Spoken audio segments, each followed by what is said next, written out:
The blizzard came without warning, turning the Montana highway into a white nightmare. Sarah Mitchell gripped the steering wheel until her knuckles turned pale, fighting against wind that seemed determined to push her small sedan off the road. She shouldn't have been driving. Not in this weather. Not in her condition.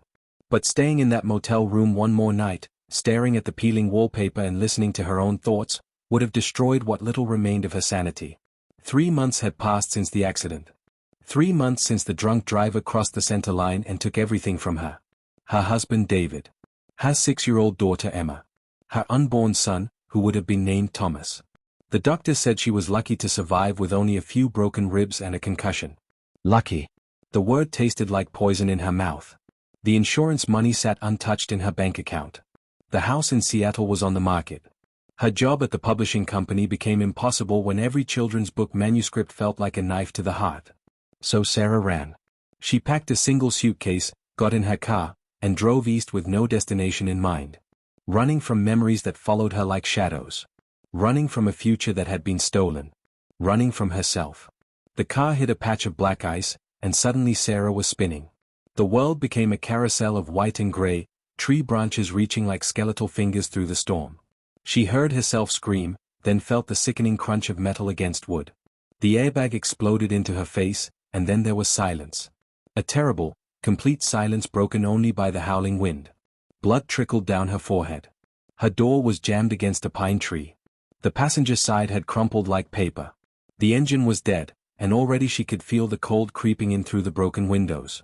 Sarah fumbled for her phone, but the screen remained black no matter how many times she pressed the button. Dead. Just like everything else in her life. She tried to stay calm, to think clearly, but panic clawed at her throat. The temperature was dropping fast. Night would come soon. This stretch of highway was remote, cutting through the vast expanse of the Crow Reservation. She hadn't seen another car in over an hour. The reality settled over her like a shroud. She was going to die here, alone in the snow, and maybe that was fitting. Maybe this was the ending she deserved. Time became strange. Minutes or hours might have passed. The cold penetrated deeper, making her drowsy. She knew that was dangerous, knew she should fight to stay awake, but exhaustion pulled at her like an undertow. Her eyes began to close. Then she saw him. At first, Sarah thought she was hallucinating. A figure emerged from the white curtain of snow, tall and solid as the mountains themselves. He wore a heavy coat and moved with purpose through the storm, as if the wind bent around him rather than fighting him. His long black hair whipped in the gale, and his face, weathered and strong, showed no fear of the elements that had nearly killed her. He reached her car and peered through the shattered window. His eyes were dark, deep brown, almost black, and held an intensity that startled her. But there was something else there too. Recognition, perhaps. Or maybe just the knowing look of someone who had seen suffering before. The man didn't ask if she was okay. Didn't waste time with questions. He simply assessed the situation, then moved to the passenger side. With strength that seemed impossible, he wrenched open the damaged door. Snow swirled into the car, but then his hand reached for her, steady and sure. "Come," he said, his voice deep and calm. "You cannot stay here." Joseph Redfeather had seen the storm coming hours before it hit. The sky spoke to those who knew its language, and Joseph had learned that language from his grandfather, who had learned it from his grandfather before him. 7 generations of Lakota wisdom ran through his veins, teaching him to read signs that others missed. The restless movement of the birds that morning. The particular quality of silence before the wind rose. The weight of the air pressing down from the north. He had been checking his trap lines in the foothills when the vision came. Not a mystical vision like his grandfather used to describe, but something equally powerful. A certainty that someone needed help. Someone lost and broken, caught in the storm's teeth. Joseph had learned long ago not to ignore these feelings. The old ways still had power, even in a world that tried to forget them. His truck cut through the snow with practiced ease. He had modified it himself, adding weight in the bed, installing better tires, learning every trick needed to survive Montana winters. As he drove the empty highway, his instincts guided him north, following a pull he couldn't explain to anyone who hadn't felt such things themselves. When he found the wrecked sedan, something twisted in his chest. The car was destroyed, crushed against a pine tree like a tin can. For a moment, he feared he was too late. Then he saw movement inside, a pale face turning toward him through the broken glass. A woman, young, bleeding, and fading fast. Joseph moved quickly, assessing the damage, calculating the best approach. The driver's door was impossible, but the passenger side, though crumpled, could be forced. He gripped the frame and pulled, using leverage and strength built from years of ranch work and traditional ceremonies. The metal groaned and gave way. The woman stared at him with green eyes that held no hope. He had seen that look before, on his sister's face, years ago, before she walked into the Yellowstone River and didn't walk back out. The look of someone who had already left the world in spirit, even though their body remained. "Come," he told her. "You cannot stay here." She hesitated, and for a moment he thought she might refuse. Some people, when they had decided to die, resented being pulled back. But survival instinct won out. She reached for his hand, her fingers like ice, and he helped her from the wreckage.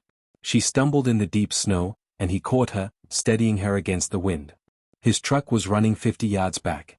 He had left it at a safe distance, engine idling to keep the heater going. Joseph supported most of her weight as they fought through the drifts. She was shivering violently now, shock and cold taking their toll. He needed to get her warm, fast. Inside the truck, the heat felt like a blessing. Joseph grabbed the heavy blanket from behind the seat and wrapped it around her shoulders.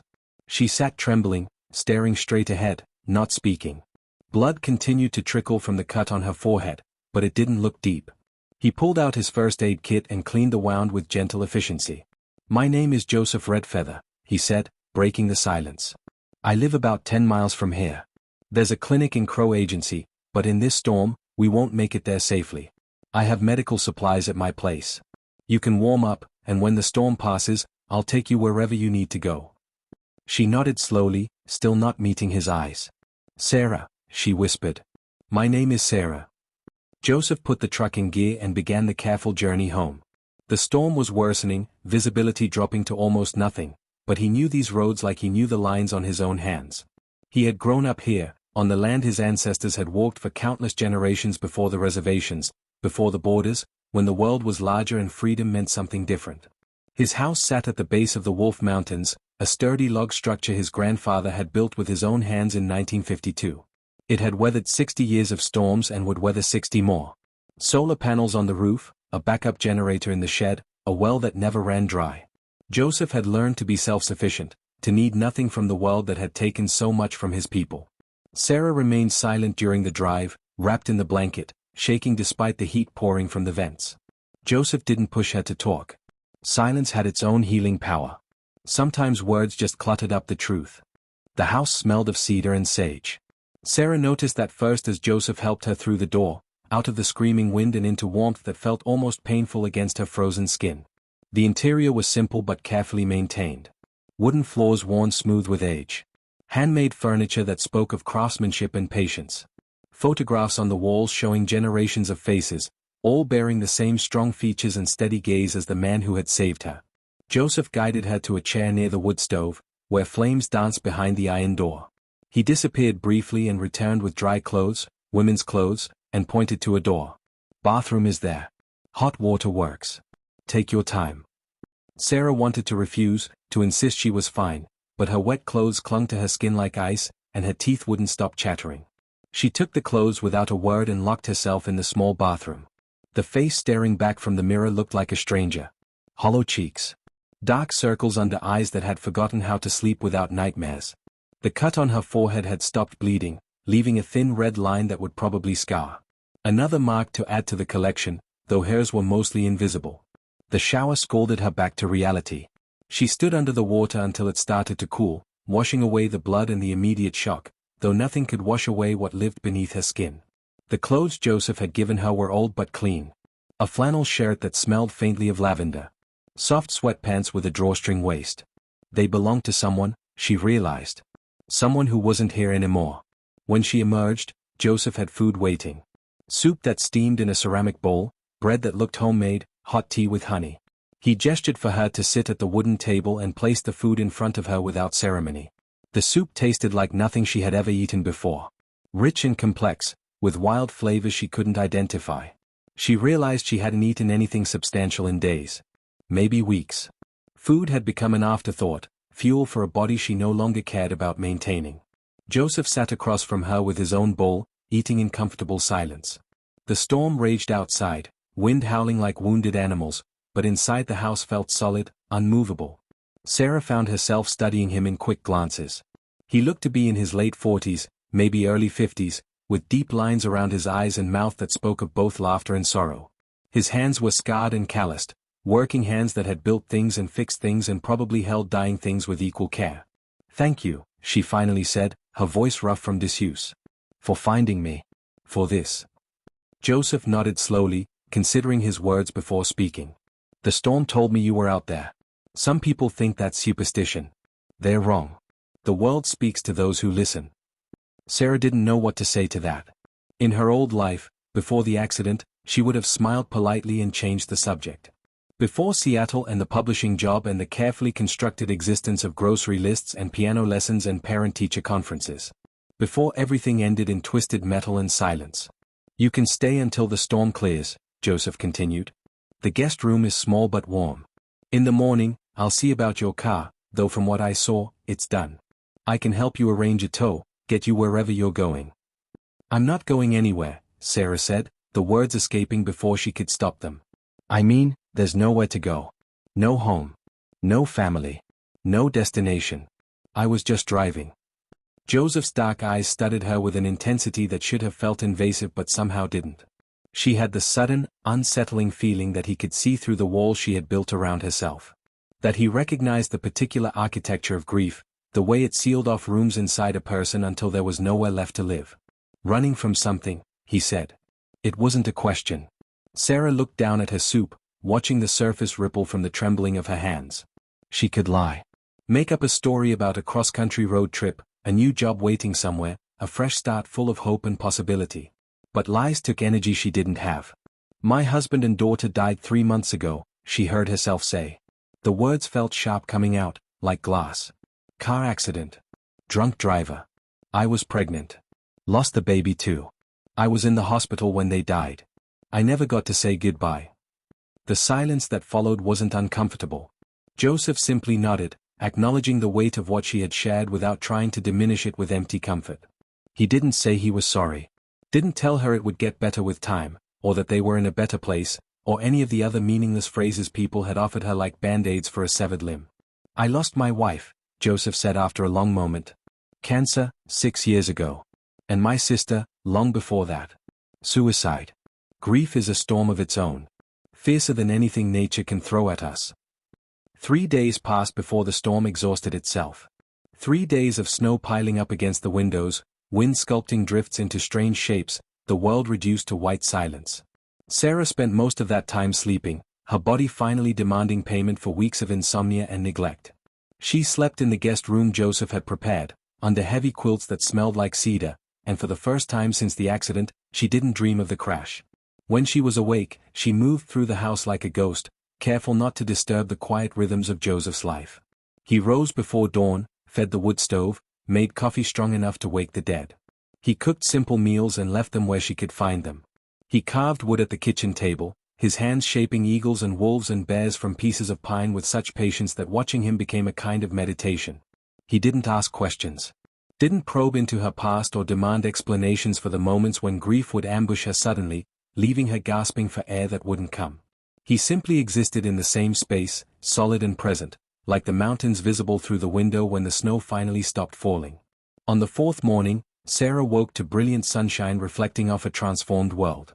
Everything was buried under 3 feet of snow, pristine and blinding in its whiteness.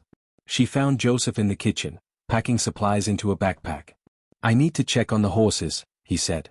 "They're in the shelter about a mile from here. The snow will have covered their path to water. You can come if you want. Or stay here. Either is fine." Sarah surprised herself by choosing to go. She borrowed a heavy coat from the closet, pulled on boots that were slightly too large, and followed Joseph out into the cold. The air felt sharp in her lungs, clean in a way that city air never managed. Their breath formed clouds that hung in the still morning before dissipating. The horses were 3 sturdy creatures, 2 paints and a dark bay, standing in a 3-sided shelter that had protected them from the worst of the storm. They whinnied when they saw Joseph, pushing their noses against his chest in greeting. He had brought apples, which they took from his palm with gentle lips, and he spoke to them in Lakota, words Sarah couldn't understand but whose meaning felt clear anyway. Affection. Reassurance. The language of connection that transcended vocabulary. Joseph broke the ice on their water trough and filled it from the well. He checked their hooves, examined their eyes and teeth, ran his hands over their bodies looking for injuries or illness. Sarah watched, fascinated by the care he took, the obvious love in every gesture. "My grandfather taught me that horses remember kindness," Joseph said, brushing snow from the bay's manure. "They remember cruelty too. They're honest in a way people often aren't. You can't lie to a horse about who you are. They know." He handed Sarah a brush, and she hesitantly approached the smaller paint. The horse regarded her with liquid brown eyes that seemed impossibly knowing. When she began to brush its coat, working out the tangles and debris from the storm, something inside her chest cracked open. "Just a little. Just enough. I keep thinking I should have died with them," Sarah said quietly, the words emerging without warning. "I was in the same car. The drunk driver hit the passenger side. If Emma hadn't asked to switch seats with me 5 minutes before, she would be alive and I would be dead. A 6-year-old chose her own death because she wanted to look out the other window." The brush moved rhythmically through the horse's coat. Joseph continued working on the bay, giving her space to speak or not speak, whatever she needed. "Everyone says it wasn't my fault. The therapist I saw twice before I stopped going, she said survivor's guilt is normal. But it's not guilt. It's wrongness. The fundamental wrongness of a world where I still exist and they don't. Where I eat breakfast and watch snow fall and feel sunshine on my face, and they're in the ground, in boxes, turning to nothing." Joseph moved closer, his presence steady beside her. "Your daughter didn't choose death. She chose to look out a different window. What happened after wasn't her choice or yours. It was randomness. Chaos. The drunk driver's choice. You survived because you survived. There's no meaning beyond that unless you create one." Sarah's hands stilled on the brush. "I don't know how to create meaning from this." "No one does, at first," Joseph said. "Grief doesn't come with instructions. The Lakota way teaches that we're all connected. The two-legged, the four-legged, the winged ones, the earth itself. When we lose someone, that connection doesn't break. It changes form. Your family isn't gone. They're part of everything now. Part of this snow, these mountains, the air you breathe. You carry them in a different way." Tears froze on Sarah's cheeks almost as soon as they fell. She had cried so much in the first weeks after the accident that she thought she had run dry. But these tears felt different. Not the helpless, drowning tears of early grief, but something cleaner. Acknowledgement, maybe. Or the beginning of acceptance, though that word still felt too large, too soon.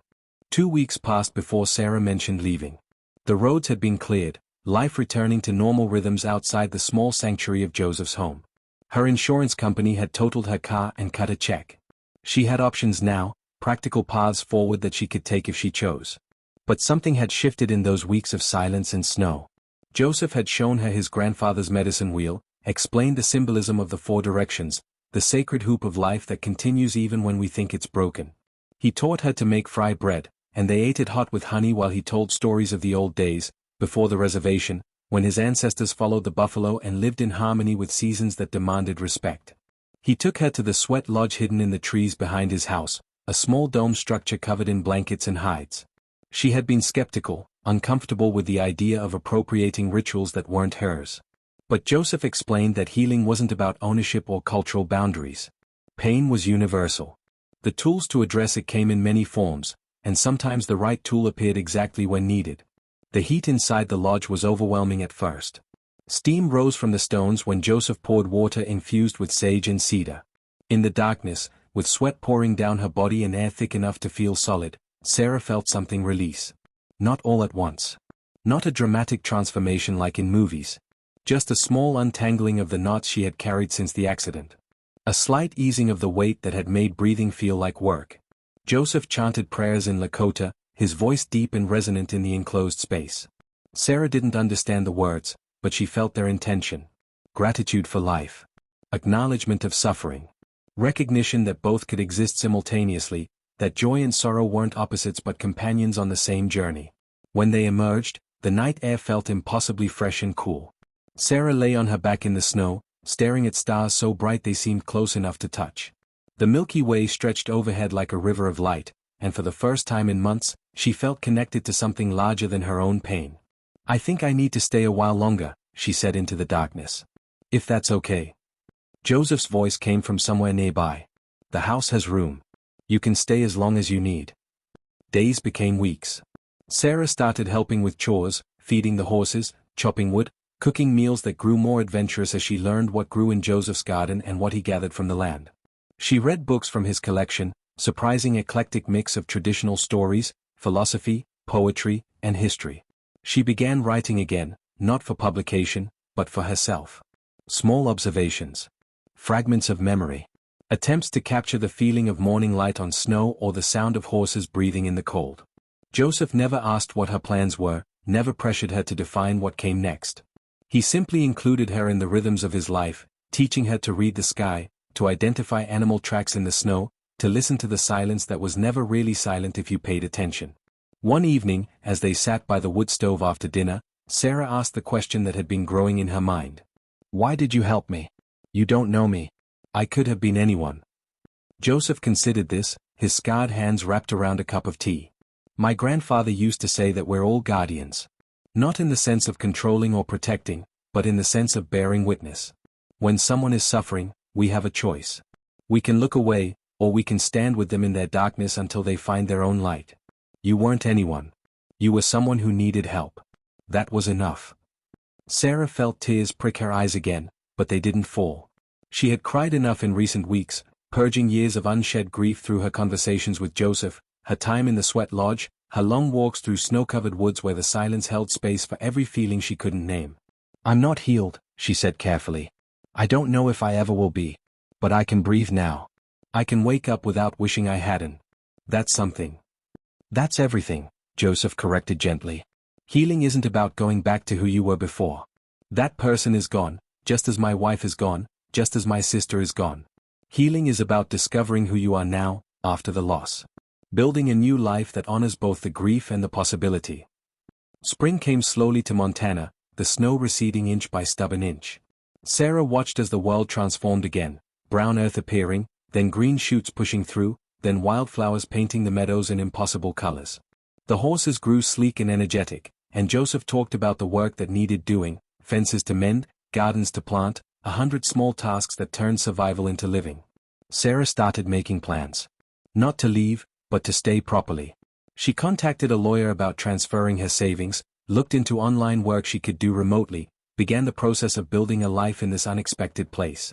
She would never stop missing David and Emma and the son who never drew breath. The grief would always be part of her, a permanent resident in her heart. But Joseph had shown her something crucial. That broken didn't mean finished. That survival could become more than just breathing. That sometimes the soul needed a guardian, someone to stand watch during the darkest hours, until the person could learn to guard themselves again. On the first truly warm day of spring, Sarah stood on Joseph's porch and watched the sun rise over the Wolf Mountains. The light painted everything gold and pink, and somewhere in the distance, an eagle called out to the morning. She was alive. Damaged, changed, carrying scars both visible and hidden. But alive in a way that meant something again. Joseph joined her with 2 cups of coffee, and they stood together in comfortable silence, watching the world wake up. 2 people who had known the deepest darkness, who had lost everything that mattered, learning together how to find meaning in what remained. A broken soul and her guardian, both healing, both still here despite everything. The road ahead was long and uncertain. But for the first time since the accident, Sarah was willing to walk it. One step at a time, with the mountains as witnesses and the memory of those she loved as a compass pointing toward whatever came next.